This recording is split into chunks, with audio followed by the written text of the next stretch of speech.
Hola, hola a todos, ¿cómo están?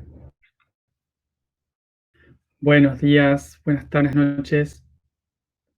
Hoy vamos entonces a trabajar con el chakra laringio relacionado a la educación. Bueno, nada, recordemos, sí, recordemos ayer. Eh, bueno, ayer claramente el tema probablemente menos emocional de todos se volvió el más emocional de todos por mi estado, por mi estado anímico, mi estado de proceso personal. Pero bueno, yo les dije hace un montón de tiempo, en agosto, les dije que tarde o temprano me iban a ver, me iban a ver pasando por mis propias crisis. Bueno, tardé 6 meses, bastante bien.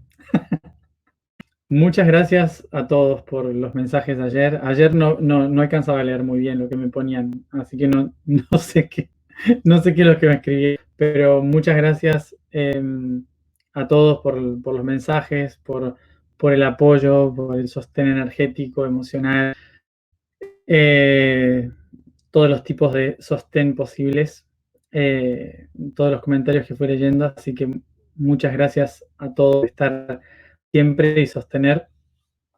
Eh, y me quedo con este concepto de que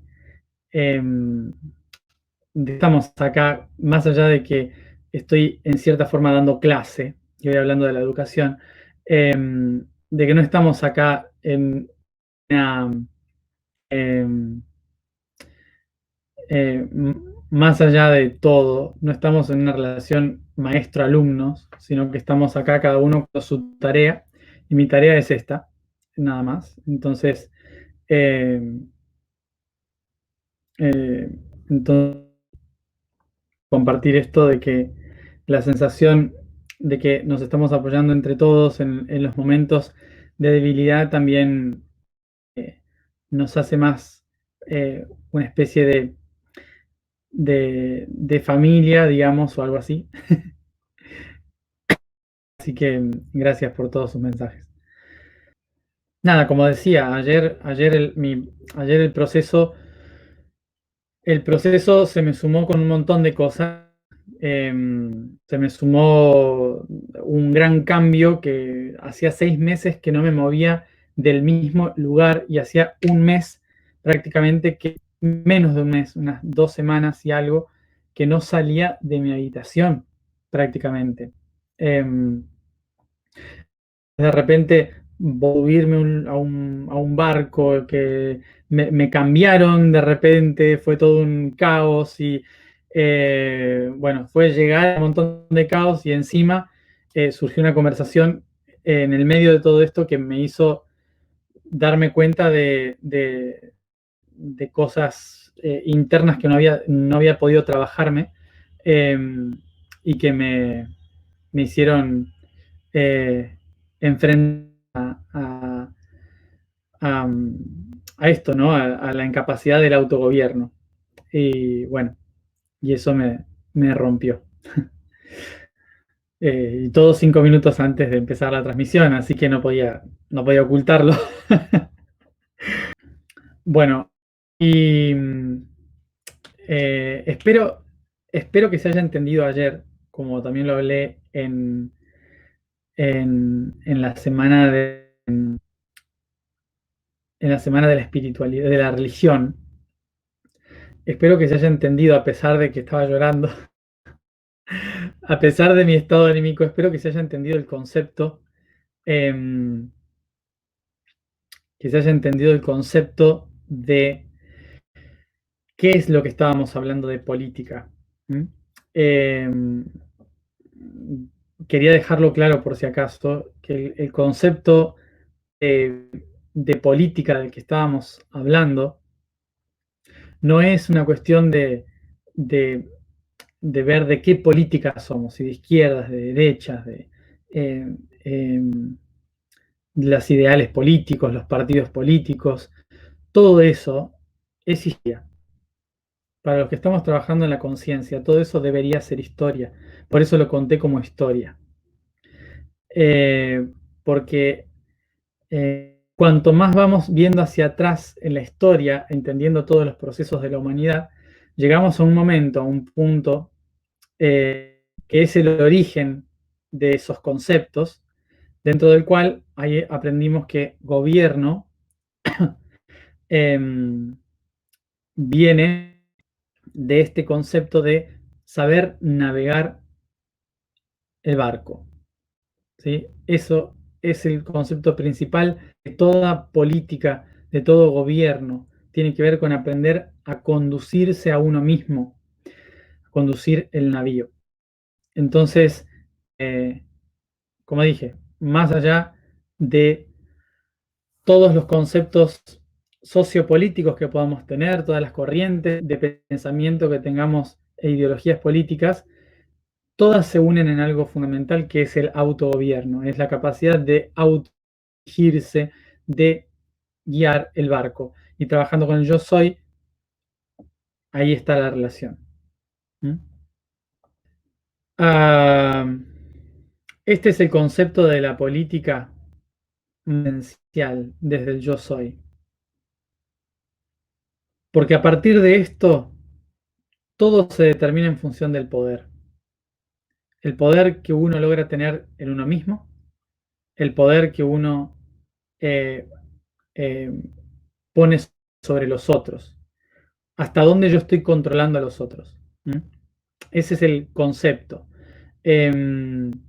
Porque lo que a veces nos suele suceder, como decía ayer, es que solemos criticar a las políticas que no nos gustan y en nuestra vida hacemos lo que hacen esas políticas.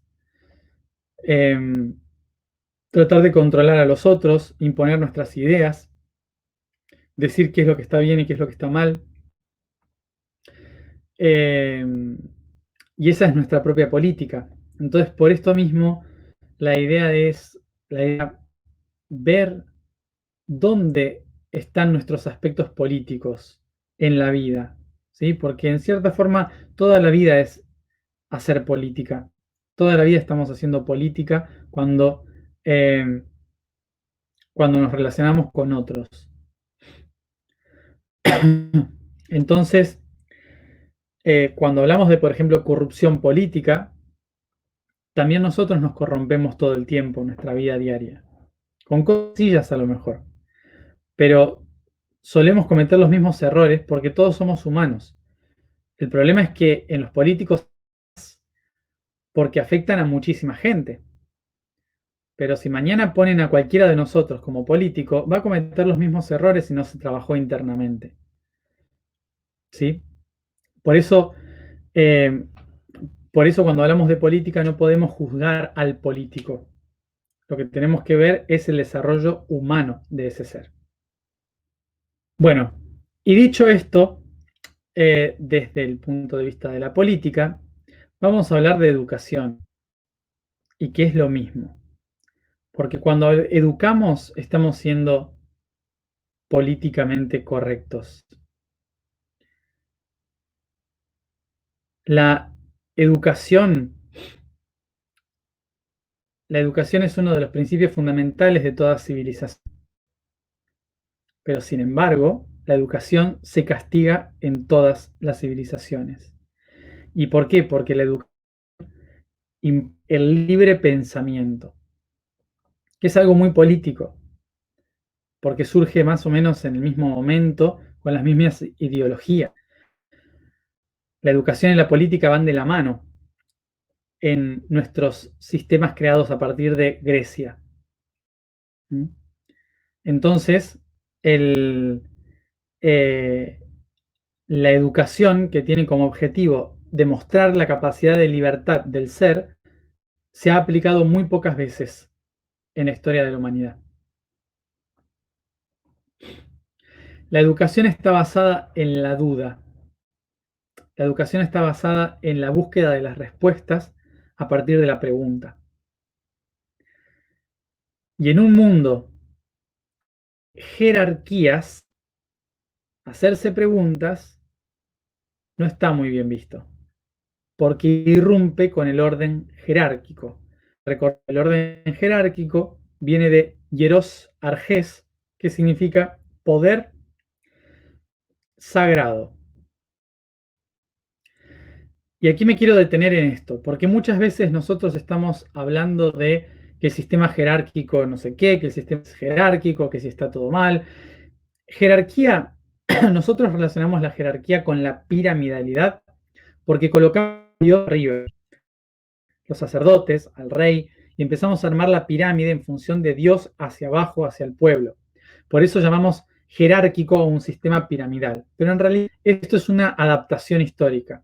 El sistema jerárquico en realidad tiene que ver con el poder otorgado por Dios, por lo divino.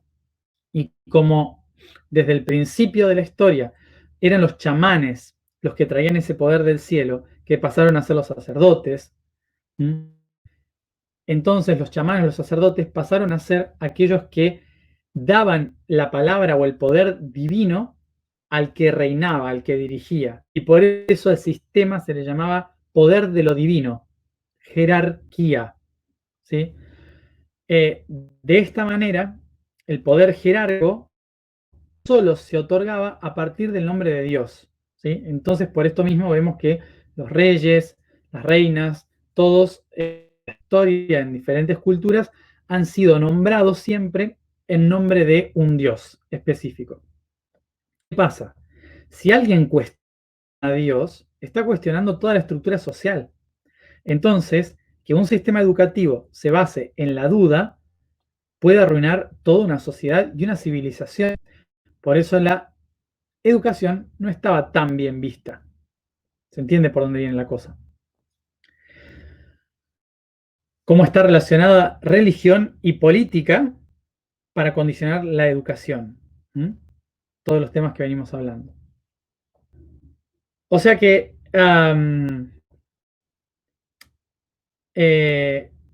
la educación, en lugar de traer lo que está en el cielo a la tierra, lo que está afuera hacia acá, hace lo opuesto. Hace que lo que está dentro de cada ser humano salga hacia afuera. Hace el proceso opuesto. Y por esto mismo, el concepto deja de ser jerárquico. Porque no hay, ¿sí?, un orden. ¿Sí? Entonces, por esto la educación se vuelve una amenaza a lo divino, a lo jerárquico.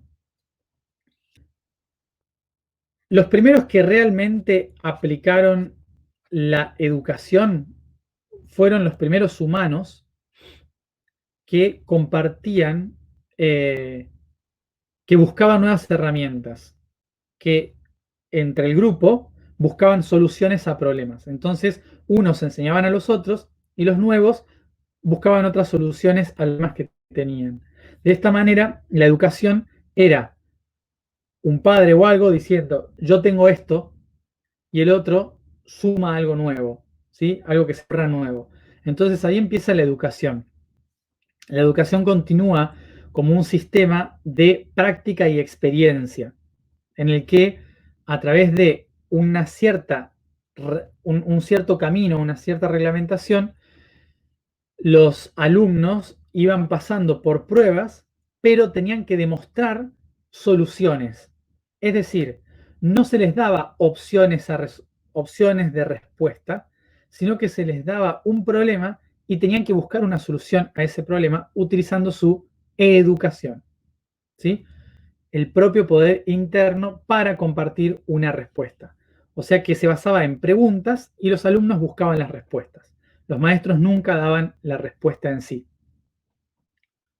Esto en varias culturas, pero sobre todo para nosotros a nivel de globalización. Algo que voy a hacer como un paréntesis acá es, por si acaso, ¿por qué hablo tanto de las culturas del Mediterráneo?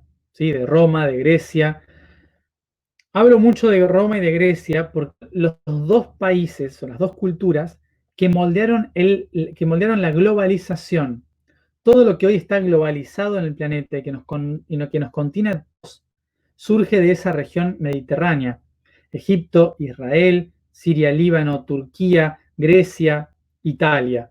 ¿Sí? De ahí surge, y obviamente también España por otro lado y Francia. Entonces, estos territorios son los que, los territorios del Mediterráneo son los que han conquistado filosóficamente el mundo. Y por eso utilizo más a estos que, obviamente, China, que Centroamérica, demás, que tienen sus propias historias, sus propias formas, pero que no afectan globalmente al planeta. Entonces, yendo al Mediterráneo, este concepto de educación, ¿a dónde pasa? Pasa a Grecia, otra vez. Lo vamos a entender en Grecia. El concepto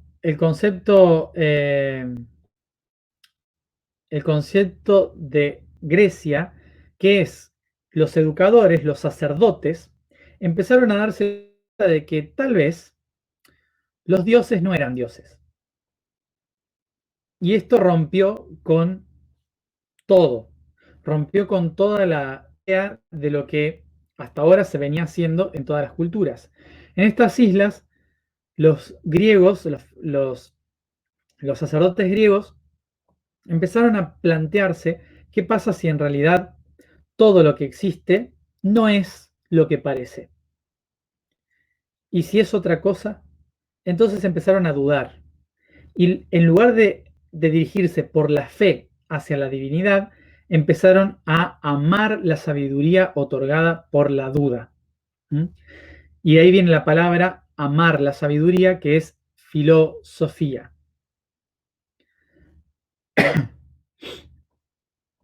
Filó, amor, sofía, sabiduría. Estos sacerdotes entonces se convirtieron en filósofos. Y estos filósofos, ¿qué decían? Que el humano ya tenía demasiadas cosas que hacer, demasiadas cosas que pensar para mantenerse políticamente activo. ¿Qué significaba políticamente activo? Solucionar los temas de la polis, de la ciudad. ¿Sí? Acuérdense que cada isla tenía su polis, que es ciudad, y había que resolver un montón de cosas. Había que resolver un montón de cosas en esas ciudades-estados. Había que trabajar el campo, las obras, etcétera, etcétera. Y cuando terminaban, lo único que podían hacer era ir a relajarse a una plaza. A una plaza se sentaban, hablaban, compartían, opinaban de cosas. Era el momento de ocio, el momento de relax después de tener que estar trabajando para la polis. Tras la política venía el ocio. ¿Mm? Entonces, el ocio estaba encargado de los filósofos, que se sentaban en las plazas públicas y en ese espacio, en ese jardín, se ponía un tema, ¿no? ¿Por qué el cielo es azul? Y entonces todos hablaban, reían y compartían y debatían sobre posibles respuestas. Bien, ocio, diversión, en griego se dice skolé, es el origen de la palabra escuela. El jardín donde se reunían a hablar todas estas personas se llamaba aula, que significa patio. Entonces, el patio de la escuela es el lugar donde los filósofos, los amantes de la sabiduría, después de hacer sus tareas políticas, se reunían a hablar, a reírse, a compartir, a opinar. So, these philosophers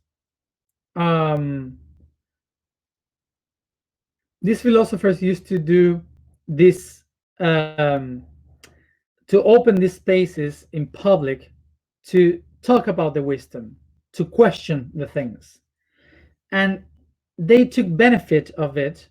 They took benefit of the situation of the police. All the people were working all the day. They were doing politics. What is politics for Greek people? For Greek people, politics was to do the normal works for every day for the city. Remember, city means polis. Polis is the name for city in Greek. So the politicians were the people that were working in the cities, in the states of the city. So they were working all day, and then they had this moment of diversion where they just relaxed and do whatever, choose like an open place to do that, uh, to relax, to speak, to share, to laugh, okay, this open garden. Fíjense la diferencia histórica en que ir a la escuela, a aprender, a pensar, era la diversión de la época griega, ¿sí? De la época, de esa época mediterránea, la diversión era ir a una plaza a pensar con gente, ¿no? Totalmente lo opuesto a hoy, que es tratar de no pensar. Y esto tiene que ver con un contexto en que el trabajo en la antigüedad tenía que ver con la fuerza física. Entonces, pensar, imaginar, era relajarse. Hoy en día la sociedad se estresa tanto pensando y la mente es lo primero, y lo último que quiere hacer cuando se relaja es pensar. ¿Se entiende? Como viene la mano, ¿no?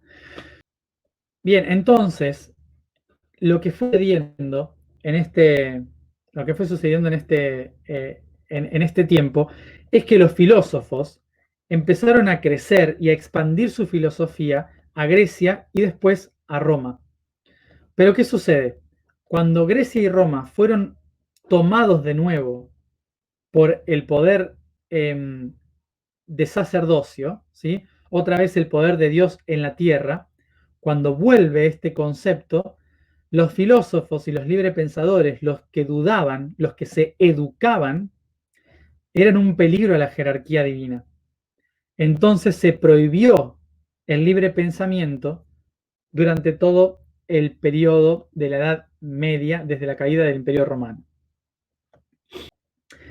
Pasarían unos cuantos siglos hasta que en el Renacimiento se empezara a hablar de nuevo de la educación. Con el Renacimiento vuelven todos los conceptos de la política, de la filosofía, de la cultura griegas. Todo lo que tenía que ver con la antigüedad empieza a resurgir, por eso se le llama renacimiento. ¿Mm? Todo vuelve a nacer, siglo XVI.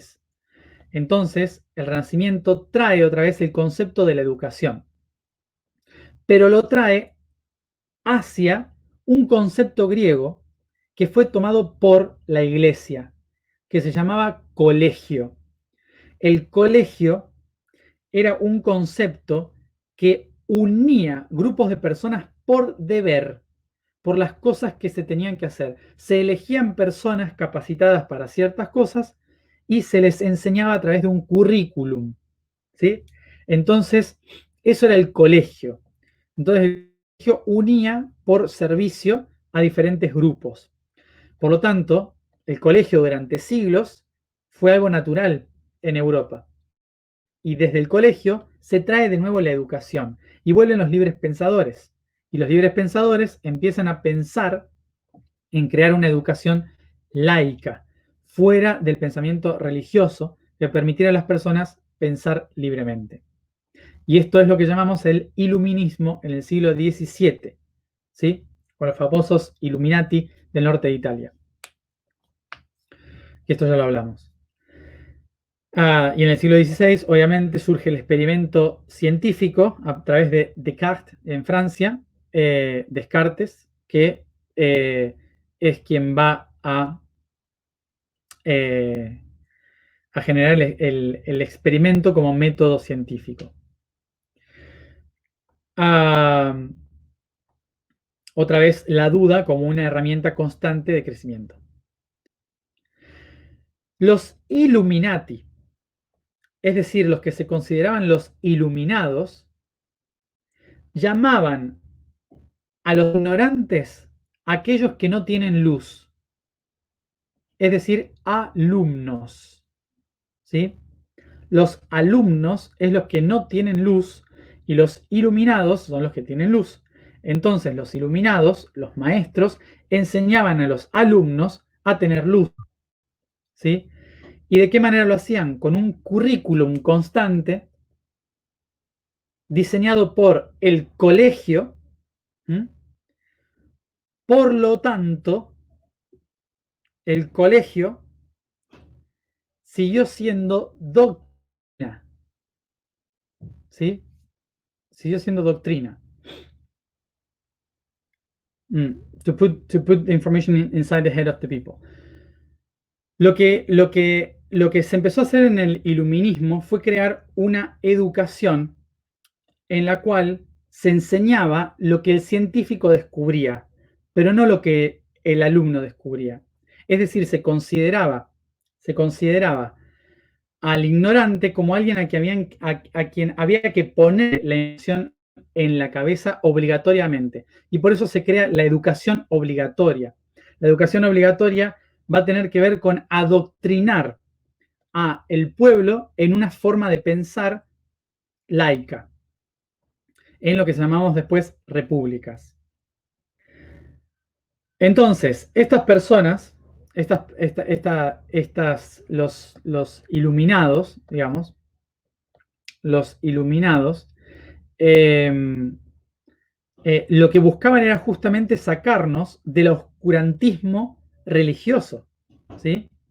Del oscurantismo religioso. Lo que intentaban hacer en las repúblicas era liberar a todos de la ignorancia.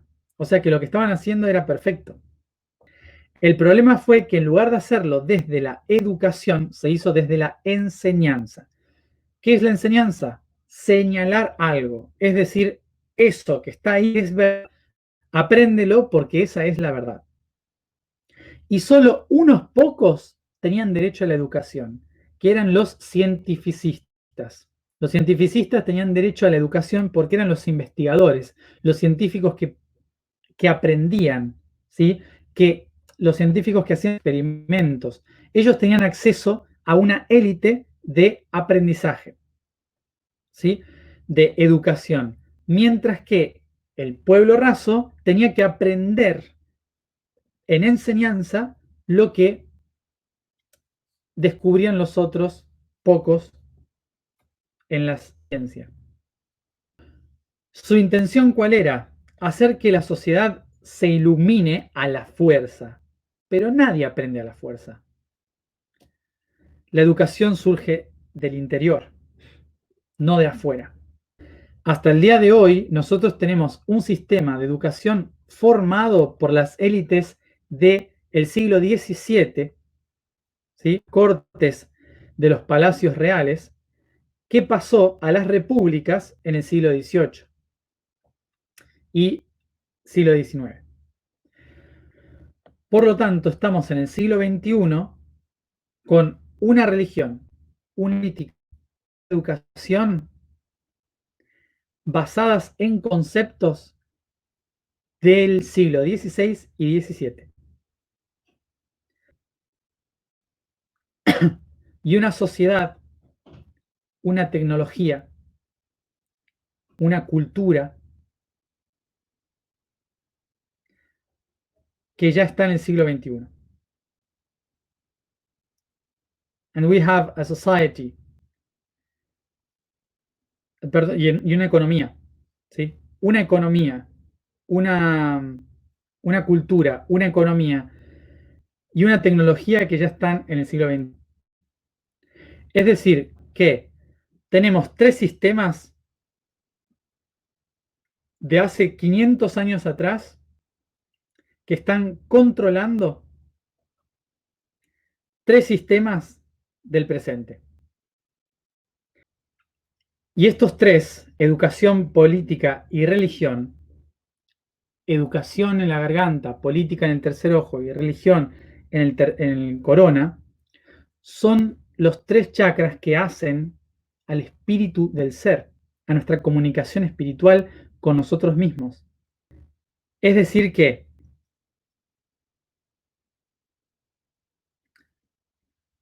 para transformar la educación tenemos que empezar a navegar nuestro propio ser, a ser capitanes de nuestro propio barco. Y la única forma de hacer eso es recuperando el norte espiritual. O sea que para cambiar la educación no hay que cambiar un sistema, hay que reconectarnos como seres espirituales, para poder guiarnos como seres humanos en la Tierra y así despertar nuestro potencial interior. No podemos despertar el potencial interior si no estamos conectados a quienes realmente somos y le damos el poder a otros. ¿Se entiende? Hasta que no logremos hacer eso, tendremos enseñanza. Entonces, concepto de educación.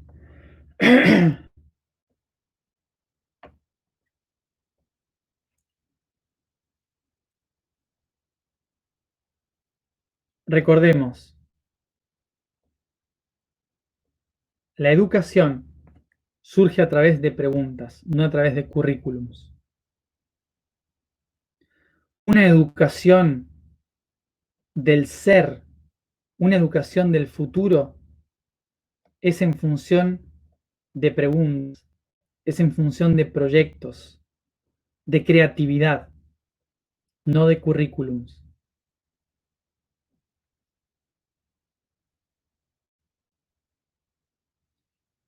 Nuestro camino actual en educación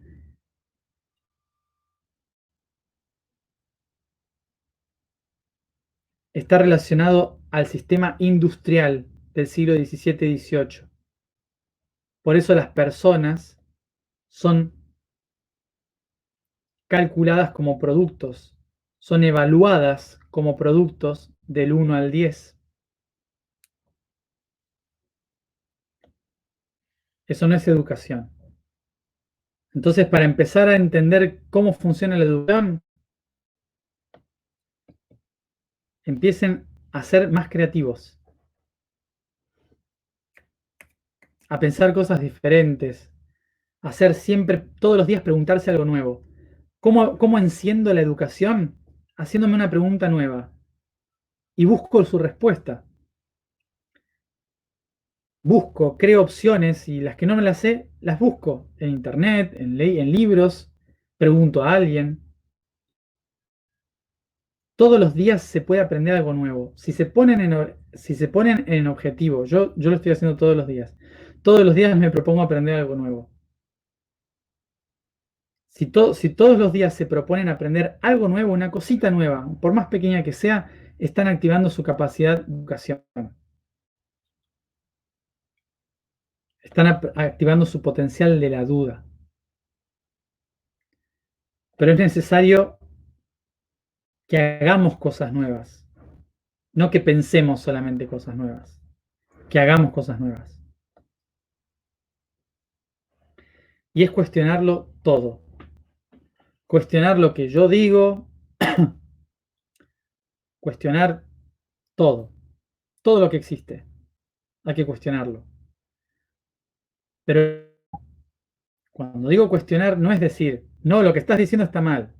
No, cuestionarlo es decir, ¿estará bien esto? Y busco otras opciones, aprendo cosas nuevas. No podemos exigirle a las nuevas generaciones, a los niños, que aprendan en la escuela, cuando la escuela les está obligando a memorizar cosas que no tienen sentido, al menos para el ser. Todo lo que hoy se enseña en la escuela, todo lo que hoy se enseña en la escuela, es genial cuando surge la pregunta. Hoy la escuela no educa, hoy es un colegio que enseña. Y la única forma de sanar la educación es empezando a hacernos preguntas. Y solo una cuestión práctica acá, porque si no nos quedamos en lo filosófico, probablemente. Ah, cuando digo proyectos, los niños del futuro, los niños de hoy, vienen a resolver problemas, vienen a resolver cosas. No tienen que estudiar 20, 25 años de su vida para ver si pueden resolver con todo eso que aprendieron. Los problemas se tienen que mostrar desde el inicio y en función de esos problemas se buscan aprendizajes y soluciones. No se puede resolver problemas irreales. Se necesitan problemas reales, cosas que estén pasando, que puedan encontrar soluciones, que se sientan partícipes de hacer un cambio. Si no, no es educación.